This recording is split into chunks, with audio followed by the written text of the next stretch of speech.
Welcome to Ask and Learn.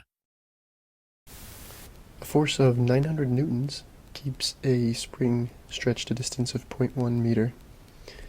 We want to know what's the potential energy of that spring when it's in that stretched configuration, and what's the potential energy when it's been compressed 5 centimeters. So let's draw a picture here. So we have some force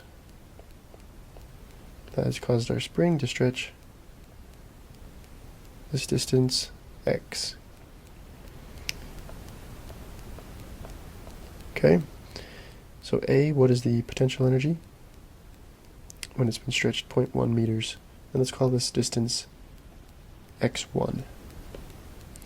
So the potential energy is just 1/2 times the spring constant times the distance it's been stretched squared.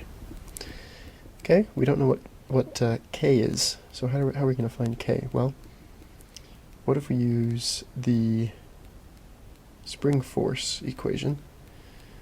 That's the force from the spring is equal to Kx, right? And there's a negative in there.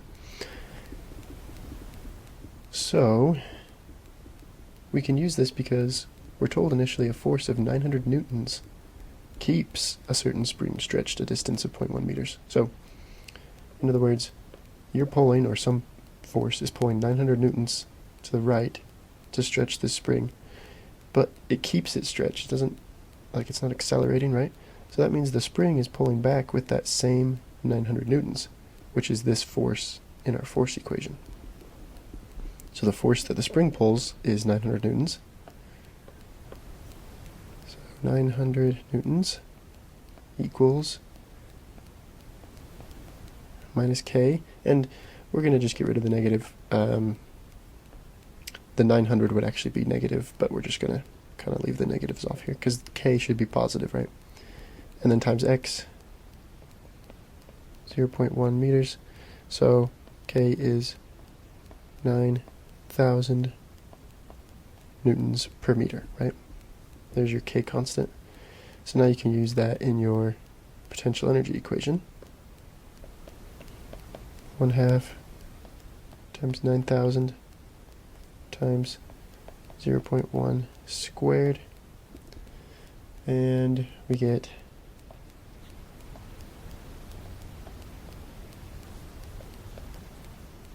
45 joules. Okay. Next, what happens if you compress the spring a distance? We'll use the same drawing, just pretend it's now been compressed, and the force, right, would have to be in the opposite direction. The external force you apply. So call this distance x2. So same equation, 1/2 K times the distance squared. And this distance now is negative, right, because it's been compressed, but it gets squared, so it doesn't actually affect the sign of our energy. So 1/2, it's the same K constant, right?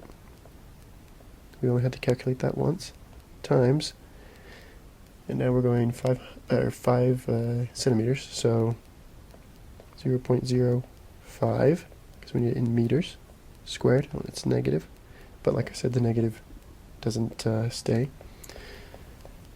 So we get 11.25 joules.